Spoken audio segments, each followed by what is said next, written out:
사도행전 강의 43번째 시간입니다. 43회차이고요. 본문은 사도행전 13장 1절부터 12절까지 충격이라는 제목으로 함께 나누길 원하는데요. 부제목은 놀랍게 여기니라입니다.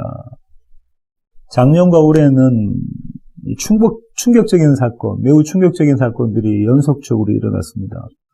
무엇보다도 충격적인 사건은 1년이 넘도록 이어져온 이 팬데믹 상황이죠.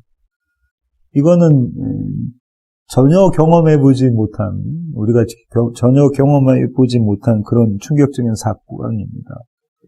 일상이 모두 무너져 버렸죠. 경제도 무너지고, 또 여러 가지 우리가 누렸던 일상, 이런 것들이 다 무너져버린 그런 시간들, 그런 삶을 지금 살고 있습니다.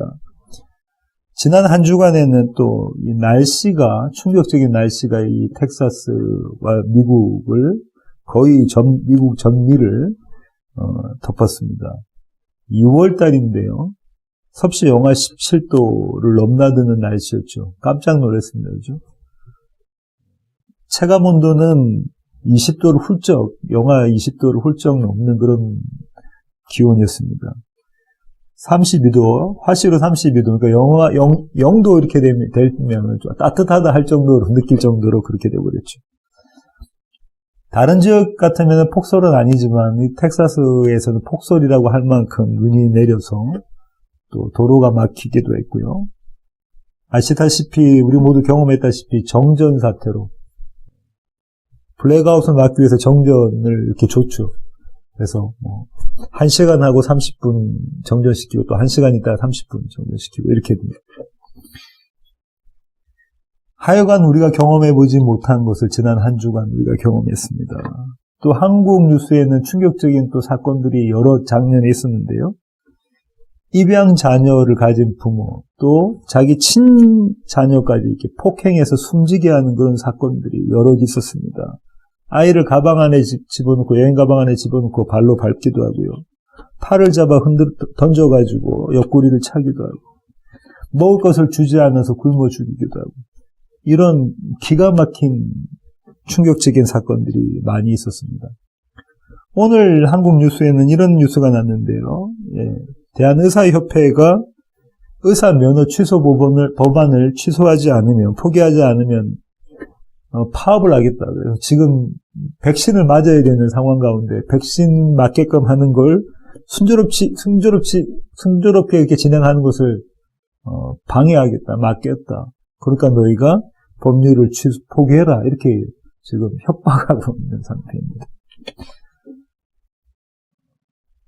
과실에 의해서 문제가 된 거, 이런 거는 다 제외하고, 의사가 자기의 잘못으로, 과실이 아닌, 실수가 아닌, 자기의 잘못으로 문제가 생겼을 땐 의사직을 없애겠다, 그 면허를 없애겠다 하는데, 지금 여기 반대하고 있는 거죠.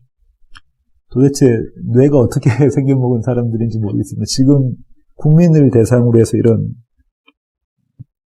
협박과 경고를 하고 있는 것이 도대체 이해가 안 됩니다. 하여간 충격적인 사건들이, 충격이라는 단어를 국어사전에 찾아보면요, 한자어가 두 개가 있는데요. 하나는 찌를 충자의 칠격자입니다. 그래서 마음에 받는 심한 자극. 우리가 지금 이야기하는 그런 충격이다, 그죠? 마음에 받는 심한 자극. 또 하나는 찌를 충자에 부딪혀 흐를 격 또는 격할 격이라고 해서요. 사물하고 부딪히는 것. 그거 충격. 그것도 있죠, 그죠? 자동차가 이렇게 충돌하고 나면 충격을 받게 되잖아요. 그 충격. 오늘은 이 충격에 관한 내용입니다. 오늘 읽으셨던 이 13장 1절부터 21장 16절까지가 바울의 선교 여행에 대한 이야기고요. 그 중에 1차 선교 여행이 13장 1절부터 14장 28절까지입니다. 1차 선교 여행지가 어디로부터 어떻게 갔는가, 그거 지도를 보시면 참 도움이 되는데요. 밴드에 제가 지도를 올려놨습니다. 그래서 밴드에 있는 지도를 보시고, 이거 영문으로 기록된 것도 있으니까 민호 형제는 영문으로 기록된 걸 보시면 될 것 같아요. 오늘 이 강호찬 집사님이 읽으셨던 이 본문은 신학자들은 이 에피소드의 의미를 이렇게 생각하는데요. 세 가지 변경이 있었다는 거예요. 첫 번째는 뭐냐면 무대의 장면이 바뀌었다는 겁니다. 주로 지금까지는 1장부터 12장까지는 무대의 장면이 어디였었냐면 예루살렘이었죠. 예루살렘 교회. 그런데 이제는 안디옥 교회로 장면이 바뀌어지고, 안디옥 교회라는 것은, 안디옥 땅이라는 것은 이방 땅이잖아. 이방죠. 이제 이방 사역에, 이방의 복음이 전파되는 것에 사도행전이 이렇게 흐름이 바뀌어졌다라는 거죠. 안디옥 교회가 그 선교의 현장의 베이스 캠프입니다. 두 번째는요, 사울의 이름이 바뀌어졌다는 거예요. 지금까지는 사울이라고 하다가 이제부터는 바울이라고 이름이 바뀌어졌죠. 유대식인 이름은 사울에서 바울, 헬라 로마식 이름으로 바뀌어졌죠. 파울로스. 그 다음에 선교 여행자의 선임자가 바뀌어집니다. 지금까지는 바나바가 먼저 나와서 바나바와 바울이 이렇게 나오는데 13절 보시면 바울과 및 동행하는 사람들이 바울이 이제 리더가 되는 그런 모습이 그림이 그려져 있습니다. 이렇게 세 가지 의미 있는 변경이 있었다라고 이야기를 하고요. 오늘 이제 에피소드의 내용을 한번 살펴보겠습니다. 1절부터 3절까지는 안디옥 교회에 대한 소개와 안디옥 교회의 성령님께서 선교의 명령을 주시고 그 명령에 순종하는 모습이 그려져 있습니다. 1절부터 3절 제가 다시 한번 읽어보겠습니다. 안디옥 교회에 선지자들과 교사들이 있으니 곧 바나바와 니게르라 하는 시므온과 구레네 사람 루기오와 분봉한 헤롯의 젖동생 마나엔과 및 사울이라. 주를 섬겨 금식할 때에 성령이 이르시되 내가 불러 시키는 일을 위하여 바나바와 사울을 따로 세우라 하시니 이에 금식하며 기도하고 두 사람에게 안수하여 보내니라. 안디옥 교회의 구성을 여기서 살펴볼 수가 있습니다. 지도자들이 나오는데요. 선지자들과 교사들이 지도자입니다. 그렇죠? 선지자들과 교사들이 지도자들인데 5명의 선지자들과 교사들이 나와요. 첫 번째가 바나바입니다. 그 사람은 구브로 출생입니다. 그죠? 우리가 이제 성경에선 구브로라고 하지만 우리는 키프로스라고 이야기하죠. 키프로스. 영어로는 사이프러스라고 하고요. 섬입니다. 그죠? 오늘 본문의 대상이 되는 그 섬입니다. 거기 출생이고 레위 지파 유대인이고 그리고 또 잘 공동체를 섬기는 자, 자기 재산을 팔아서 공동체를 섬기는 자, 성령이 충만한 자였고요. 두 번째 나온 사람이 시몬인데요. 니게르라고 이렇게 설명하고 있습니다. 그렇죠? 시몬을 니게르라고 설명하는데 니게르는 검다라는 거예요. 검다. 아프리카 흑인이고요. 아마도 신학자들은 이렇게 추정합니다. 이 시몬은 구레네 시몬일 것이다. 구레네 시몬이 누구냐면 예수님께서 십자가를 지시고 골고다 언덕을 올라가실 때에 대신해서 십자가를 지었던 사람이 구레네 시몬이죠. 그 사람일 것이라고 추정을 합니다. 이 구레네 시몬은 그 후에 회심을 하게 되죠. 예수님을 믿게 되고 그의 아들들은 알렉산더와 루폰인데요. 초대교회의 아주 큰 인물들이 됩니다.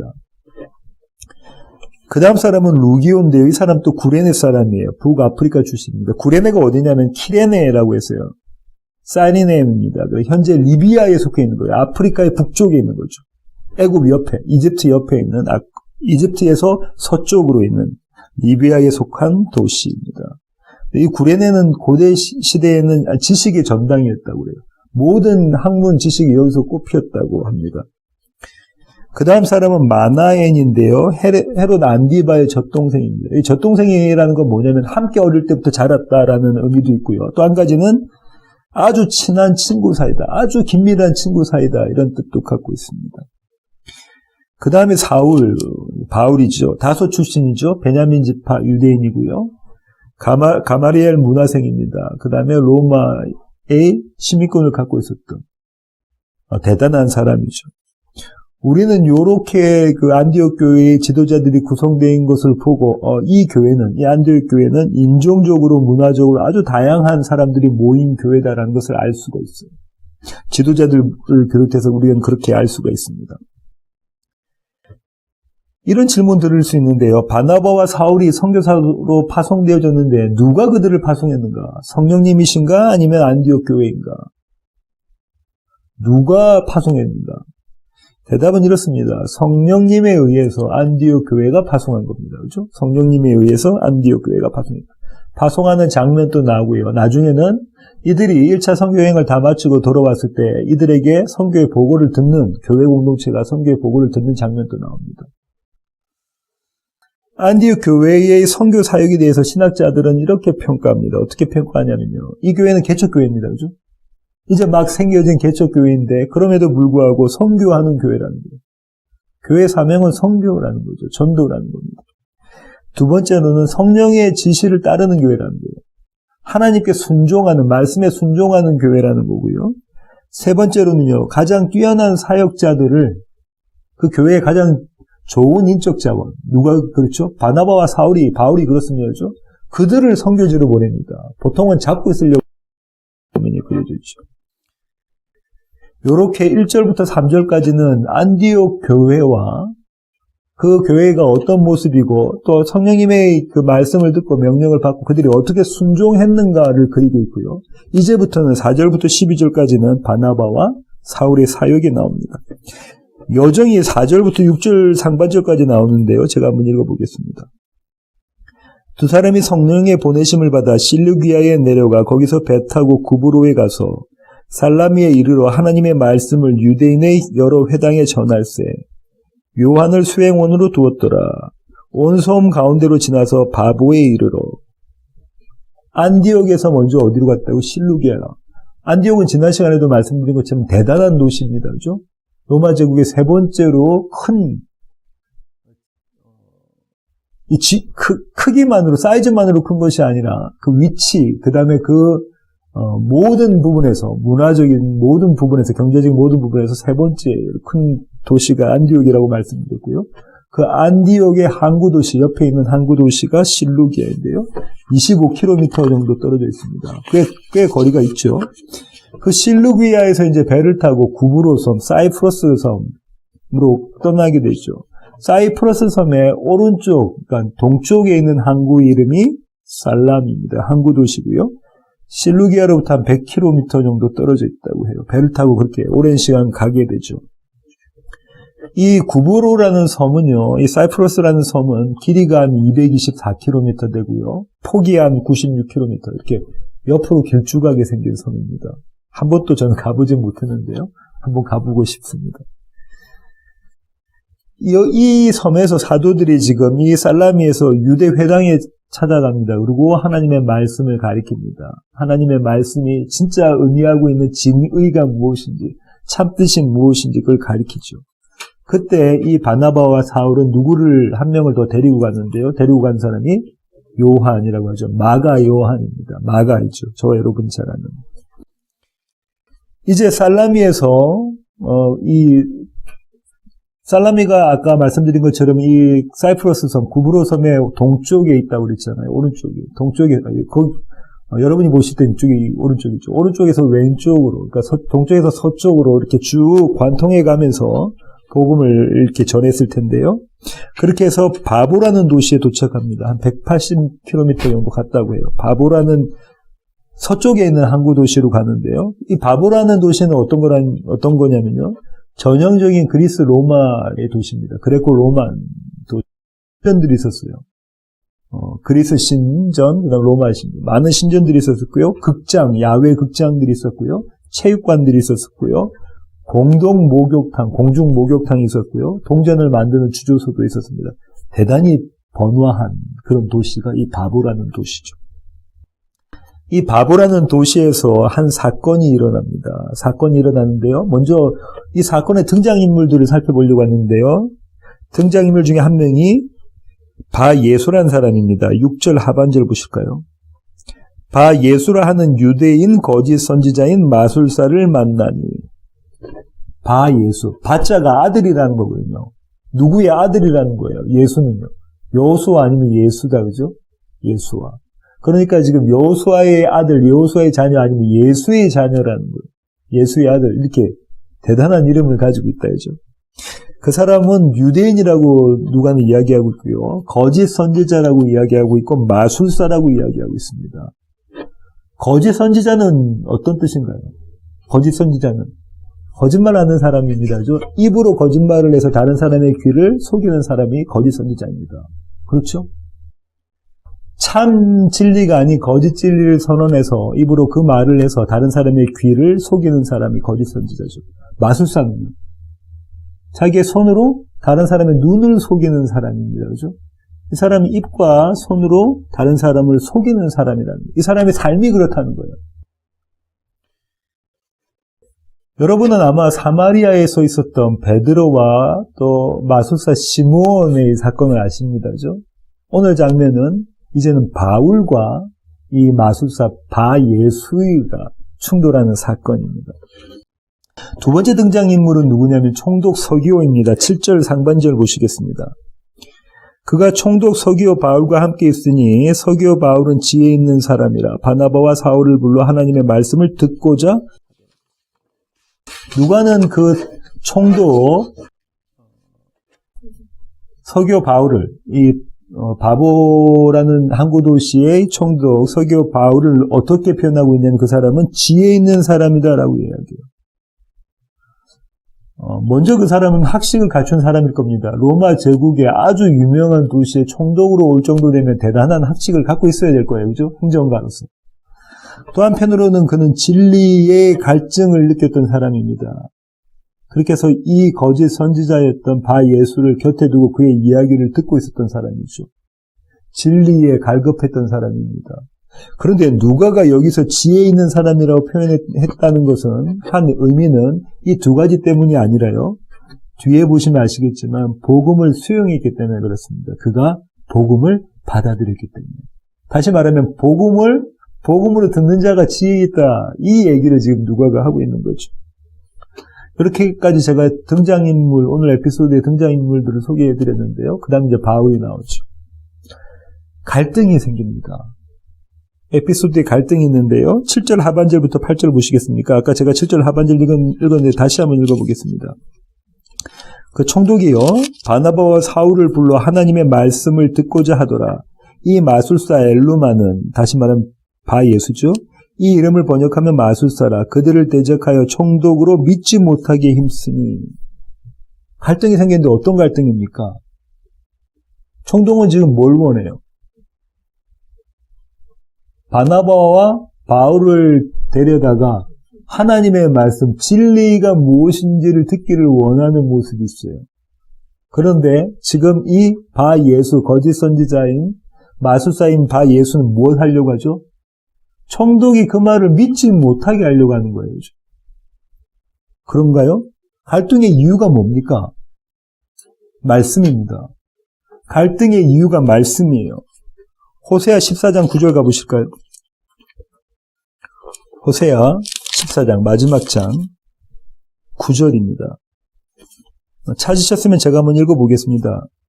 누가 지혜가 있어 이런 일을 깨달으며 누가 총명이 있어 이런 일을 알겠느냐. 여호와의 도는 정직하니 의인은 그 길로 다니거니와 그러나 죄인은 그 길에 걸려 넘어지리라. 주님, 이거 호세아 선지자를 통해서 대단한 말씀하셨는데요. 이 말씀하신 거예요. 사람으로서는 뭐라고 하죠? 그의 지혜로는 하나님의 말씀의 의미를 알아챌 수가 없다는 거예요.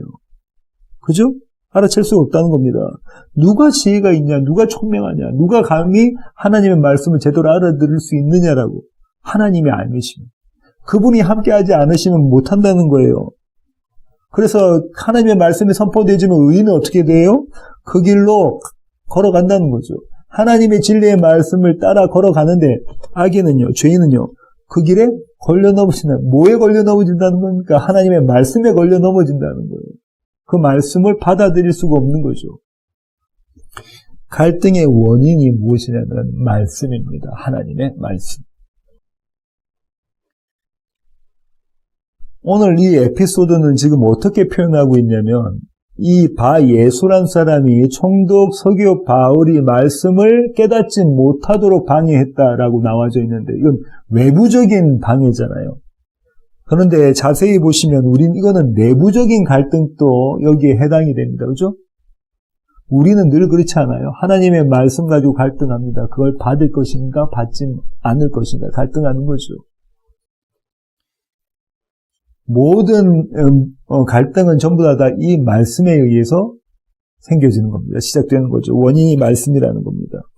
이 갈등이 있었는데 이 갈등이 해소가 돼요. 해결이 됩니다. 9절부터 11절까지 갈등이 해소가 되는 것들을 누가는 기록하고 있는데요. 먼저 바울은 바예수, 이 마술사 바예수에 대해서 평가를 하는데요. 성령에 의한 평가를 합니다. 9절부터 10절입니다.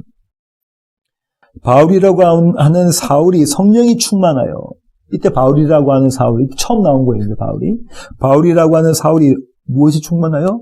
성령이 충만해요. 성령님에 의해서 평가했다는 거예요. 바예수를. 그를 주목하고 이르되 모든 거짓과 악행이 가득한 자여 마귀의 자식이여 모든 의의 원수여 주의 바른 길을 굽게 하기를 그치지 아니하겠느냐. 거짓과 악행이 가득한 자. 거짓말인 자라는 거, 속이는 자라는 거예요. 말로, 입으로 자신의 입을 통해서 나오는 말로 다른 사람의 귀를 속이고 자신의 손을 통해서 다른 사람의 눈을 속이는 마술을 했던 자입니다죠. 그게 삶이 속이는 삶이라는 거예요. 이 자는 마귀의 자식이라고 이야기합니다. 마귀의 자식. 바울은 고린도 교회에게 이렇게 편지했는데요. 고린도 후서 4장 4절 가보실까요? 그 중에 이 세상의 신이 믿지 아니하는 자들의 마음을 혼미하게 하여 그리스도의 영광의 복음의 광채가 비치지 못하게 함이니 그리스도는 하나님의 형상입니다. 뭐라고 하죠? 그리스도의 영광의 복음의 광채가 비치지 않게 누가 방해했다는 거예요? 이 세상 신들이 그렇게 했다는 겁니다. 그죠? 이 세상 신들이 그렇게 했다는 거예요. 마귀의 자식이 그렇게 했다는 이야기를 하고 있는 거죠. 대단히 역설적인 이야기가 여기 있는데요. 이 사람의 이름이 뭐였다고요? 바예수. 누구의 자식? 예수의 자식. 근데 이 사람의 행동은 어떻게 했다고요? 마귀의 자식으로 행동을 했다. 이름은 예수의 자식입니다. 이는 의의 원수라고 이야기하고 있고요. 또 주의 바른 길을 굽게 하는 자라고 이야기하고 있습니다. 이런 자들을 이사야 선지자는 이렇게 이야기했는데요. 이사야서 59장 7절에서 8절입니다. 이사야 찾으셨으면 제가 한번 읽어보겠습니다. 그 발은 행악하기에 빠르고 무지한 피를 흘리기에 신속하며 그 생각은 악한 생각이라. 황폐와 파멸이 그 길에 있으며 그들은 평강의 길을 알지 못하며 그들이 행하는 곳에는 정의가 없으며 굽은 길을 스스로 만드나니 무릇 이 길을 밟는 자는 평강을 알지 못하느니라. 지금 성령에 의해서 바울이 바예수를 바라보고 그를 평가한 모습이 이사야가 이야기하고 있는 이 모습하고 똑같다 하죠. 그 중에서도 주의 길을 굽게 한다는 것이 도대체 어떤 의미일까를 살펴볼 필요가 있는데요. 같은 이사야 40장 3절 한번 보실까요? 외치는 자의 소리여 이르되 너희는 광야에서 여호와의 길을 예비하라. 사막에서 우리 하나님의 대로를 평탄케 하라. 이게 반대말이다 그죠? 하나님의 길을 어떻게 해요? 굽게 하는 자와 하나님의 길을 평탄케 하는 자, 곱게 하는 자. 근데 하나님 길을 평탄케 하는 자가 어떤 자라는 거예요? 하나님의 말씀을 전하는 자, 그 말씀을 가르치는 자, 그 말씀을 선문하고 선포하는 자, 광야에서 외치는 사람이다, 그죠? 그러면 우리가 알 수 있습니다. 하나님의 길, 의의 길, 바른 길을 평탄케 하는 자들은 하나님의 말씀, 복음을 전하는 자들이고, 복음을 전하지 못하게 하는 자들은 어떻게 한다고요? 하나님의 길을 굽게 하는 자다. 방해하는 자다. 이걸 우리가 알 수 있죠. 이렇게 바울은 성령에 의해서 바예수를 평가합니다. 이 자가 어떤 자이다 평가를 하고 성령에 의해서 그 자를 심판합니다. 하나님의 심판이 이 바예수에게 떨어지는데요. 11절입니다. 보라 이제 주의 손이 내 위에 있으니 네가 맹인이 되어 얼마 동안 해를 보지 못하리라 하니 즉시 안개와 어둠이 그를 덮어 인도할 사람을 두루 구하는지라. 주의 손이 그 바예수 위에 있었다는 거예요. 여기 아이러니입니다. 그죠? 자, 보세요. 아까 제가 바예수를 뭐라고 했냐면 그의 손으로 다른 사람의 눈을 속이는 자라고 했잖아요. 마술이 그런 거 아닙니까? 아니, 마술이 이 손으로 다른 사람의 눈을 속이는 자인데 이 안에는 어떤 의미도 담겨져 있는 아까 말씀드린 것처럼 거짓 선지자인 그의 입술에 나오는 말로 다른 사람의 귀를 속이는 자라는 거잖아요. 근데 그 자 위에 주의 손이 얹혀집니다. 주의 손이 얹혀져서 그의 눈을 멀게 해버려요. 다른 사람의 눈을 멀게 했던 자가 그 자신의 눈이 멀게 됩니다. 주의 손에 의해. 여기 대단한 역설, 아이러니가 들어가 있습니다. 그렇게 해서 그가 맹인이 되죠. 잠시 동안 그가 앞을 보지 못하게 됩니다. 이 에피소드의 결론이 12절인데요. 제가 한번 읽어보겠습니다. 이에 총독이 그렇게 된 것을 보고 믿으며 주의 가르치심을 놀랍게 여기니라. 결론은 뭐냐면 총독이 믿게 되었더라. 하나님의 말씀을 믿게 되었고 그 말씀이 증거한 예수 그리스도를 믿게 되었더라로 결론이 납니다. 오늘 설교의 결론을 맺도록 하겠는데요. 저는 오늘 설교의 결론을 이 에피소드의 결론인 12절을 좀 더 살펴보는 것으로, 좀 더 관찰하는 것으로 마무리 지을까 합니다. 이 총독 서기오 바울은 도대체 무엇을 놀랍게 여겼습니까? 오늘 12절은 뭐라고 말하고 있죠? 무엇을 놀랍게 여겼어요? 주의 가르치심을. 주의 가르치심을 놀랍게 여겼고요. 그는 왜 놀랐을까요? 그는 주의 가르치심을 왜 놀랐냐면 바 예수라는 사람이 그렇게 된 것을 보고, 그죠? 졸지에 그 사람이 앞을 못 보는 사람이 된 것을 보고 놀랐다. 신학자들은 이 12절을 이렇게 평가합니다. 주님께서 가르치신 내용과 총독의 놀라운 이유에 대해서 이렇게 이야기하는데요. 신학자 중에 한 사람이 이렇게 말합니다. 자, 잘 봐라. 다시 말하면 조심하라는 거죠. 잘 봐라. 다음에는 이 모습이 네 차례가 될 수도 있다라고 경고를 주신 것이다. 이렇게 해석을 하기도 합니다. 물론 그럴 수 있습니다. 물론 그럴 수도 있는데요. 근데 이거보다 좀 더 깊은 뜻이 있지 않을까 생각합니다. 저는 설교 처음에 충격이라는 단어의 국어사전적인 의미를 찾아보았습니다. 마음에 받는 심한 자극. 또 한 가지 뭐라고요? 어떤 물건과 어떤 물건, 어떤 물체와 어떤 물체가 두 개가 충돌하는 것, 부딪혀서 생기는 것. 그것이 충격이라고 말씀드렸는데요. 저는 오늘 이 본문에서 놀라다라는 표현이 이 두 가지를 다 담고 있다고 생각해요. 심한 두 개가 심하게 부딪혀서 두 물체가 심하게 부딪혀서 그 마음이 자극을 받은 것. 저는 이렇게 생각을 하는데요. 마치 차량 두 대가 정면 충돌을 해버렸습니다. 어마어마한 충격을 받겠다, 그죠? 그렇지 않겠습니까? 차량 두 대가 정면 충돌을 해버렸어요. 어마어마한 충격을 받을 텐데 그 충격이 이런 것이라는 겁니다. 왜 그렇게 제가 생각하냐면 우리 한글 개역 개정의 번역은 놀랍게 여기더라라고 정도 그치 놀랍게 여기더라면 그냥 놀라운가 보다 이 정도 우리 생각하기가 쉽습니다. 근데 그 정도의 놀라움이 아니에요. 이 헬라어 단익은 이 놀라운 거는 패닉한 상태입니다. 패닉한 상태예요.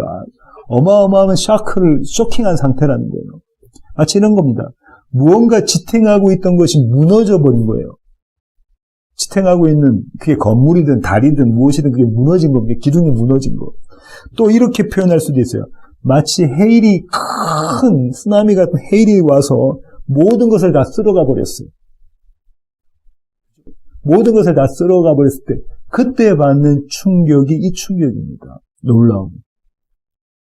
그러니까 이 어떤 놀라움이라는 거 이해가 되시겠다죠? 뭐 어떤 놀라움? 다시 말하면 이 세상이 무너져 버렸구나라는 그 놀라움이라는 거예요. 총독 서기오 바울은요. 그전의 세상과 지금 사도들이 보여준 세상 이 두 가지가 충돌해서 충격해서 그런 놀랍게 되는 감정을 느낀 겁니다. 아주 놀라워한 겁니다. 충격을 받은 거예요. 어떤 세상요? 그가 지금까지 알고 있었던 세상과 사도 바울과 바나바가 보여준, 이야기한, 전해준 그 세상이 너무나 달랐기 때문입니다. 여기서 또 우리가 오늘 본문에서 아이러니한 이 역설적인 포인트를 발견할 수 있는데 그게 뭐냐면요. 바울이 바 예수를 평가한 내용을 제가 쭉 설명을 드렸잖아요. 성령에 의해서 바울이 바 예수를 평가한 모습인데요. 다시 10절을 제가 한번 읽어볼까요? 모든 거짓과 악행이 가득한 자요 마귀의 자식이요 모든 의의 원수요 주의 바른 길을 굽게 하기를 그치지 아니하겠느냐. 맨 마지막으로 주의 가는 길을 굽게 만드는 이게 결론적으로 바 예수에 대한 평가잖아요. 근데 그게 뭐라고요? 하나님의 말씀이 전해지는 것을 막는 거라니까요. 이 바 예수의 모습이 누구의 모습이었냐면 오래전 바울 자신의 모습이었습니다. 그가 그랬죠. 예수 믿고 예수 전하는 자들은 잡아서 옥에 가두고 그들을 죽이려 했던 자입니다. 그렇게 해서 다메섹으로 갔던 자라는 겁니다. 바 예수는 곧 바울의 모습이었던 겁니다. 이전에 바울의 모습이었잖아요.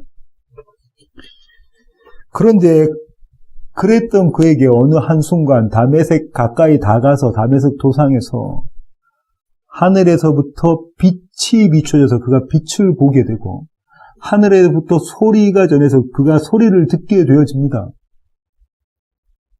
그러고 난 다음에 그는 놀라워합니다. 충격을 받은 거죠. 그 충격이 그의 눈을 멀게 한 거죠. 물론 표면적으로 보일 때는 하나님께서 그의 눈을 멀게 하셨다는데 이것은 신학적인 의미는 뭐라고요? 지금까지 그가 보았던 세상, 그가 바르다고 그가 의롭게 여겼던 세상이 무너지고 새 세상이 열려졌다는 이야기를 하고 있는 거잖아요. 바울이 그걸 경험했던 자입니다. 그죠? 11절. 보라, 이제 주의 손이 내 위에 있으니 네가 맹인이 되어 얼마 동안 해를 보지 못하리라 하니. 그가 얼마 동안 해를 보지 못했다. 바울도 그랬나요? 사흘 동안 앞을 보지 못해서. 다른 사람의 손에 이끌려서 다메섹으로 들어갔죠. 이 사람, 예수라 사람은 앞을 보지 못하니까 누가 자기를 인도해줄, 이끌어줄 사람, 손잡고 가줄 사람을 지금 구했다고 하고 이야기하고 있잖아요. 오늘 이 본문이 이야기하고 있는 이 충격이라는 것은 이런 내용입니다. 지금까지 내가 바르다고 믿고 있고, 지금까지 내가 의지하고 있었던 그 기둥 같았던 그 세상, 나의 전부라고 했던 그 세상이 하나님의 말씀으로 인하여, 그분의 말씀으로 인하여, 그분의 빛 비춰주심과 그분의 소리 내어주심으로 인하여, 그분의 손이 얹혀짐으로 인하여 이 세상이 무너져 버리는 겁니다. 이 세상이 무너져 버리고 새 세상이 세워지는 거죠. 대단한 충격입니다. 패닉 상태의 대단한 충격이죠. 하나님은 말씀으로 당신의 택하신 백성들을 이 충격 가운데 밀어넣으십니다. 매일매일 우리의 삶 가운데 이 충격을 경험하게 하십니다. 여러분의 삶 가운데 그냥 그 일상 가운데 하나님의 말씀이 계시지 않으신가요? 말씀이 계시지 않다면 이 충격 경험할 수가 없습니다. 매 순간순간 어느 자리, 직장이든 사업장이든 어느 자리에 있든지 간에 하나님 말씀이 우리에게 비춰질 때 우리는 이 충격을 경험하게 됩니다. 이 충격을 경험하는 자, 그래서 하나님의 말씀대로 의의 길로 걸어가는 자, 이들이 하나님께 택하신 백성이고 성도이고 교회입니다. 하나님은 그 일을 우리 가운데 이루어내십니다. 오늘 또 그 충격으로 오직 그 말씀의 주인공 되시는 예수 그리스도만 바라보시고 그렇게 걸어가시는, 그렇게 의의 길로 쫓아가시는 그런 세워지는 교회 모든 교회 가족 되기를 원합니다. 기도하시겠습니다. 주님, 그렇습니다. 하나님, 우리가 바라봤고 우리가 원했던 세상이 있습니다. 지금까지 우리의 삶을 지탱해 주었던 세상, 그 세계가 있습니다. 그런데 하나님, 주님은 우리에게 말씀을 주셔서 하나님, 그 세상은 신기루 같은 세상이고 반드시 무너져야 될 세상, 예루살렘 성전이라고 말씀을 해주십니다. 그리고 새롭게 그 자리에 새 예루살렘을 건축하시고 새 세상을 만들어내시고 신천지를 만들어내십니다. 하나님, 이것이 은혜입니다. 하나님, 이 은혜 가운데 우리가 살아갑니다. 날마다 주님께서 우리 가운데 베푸시는 이 은혜를 알아가며 기뻐하며 감사하며 이 은혜로 말미암아 여호와 하나님을 노래하는 그런 우리 세워지는 교회 모든 교회 가족들에게 주님 저희들을 붙잡아 주시옵소서. 이제는 우리 주 예수 그리스도의 놀라우신 구원의 은혜와 하늘아버지의 크고 극진하신 사랑과 우리 안에 내주하셔서 하나님의 말씀으로 우리를 충격받게 하시는, 그렇게 놀랍게 만들어 가시는 성령님의 충만하심이 이제 주님 앞에 머리 숙인 세워지는 게 모든 지체들 머리 위에 이제로부터 영원토록 함께 하시기를 예수 그리스도의 귀하신 이름으로 간절히 축원하옵나이다. 아멘.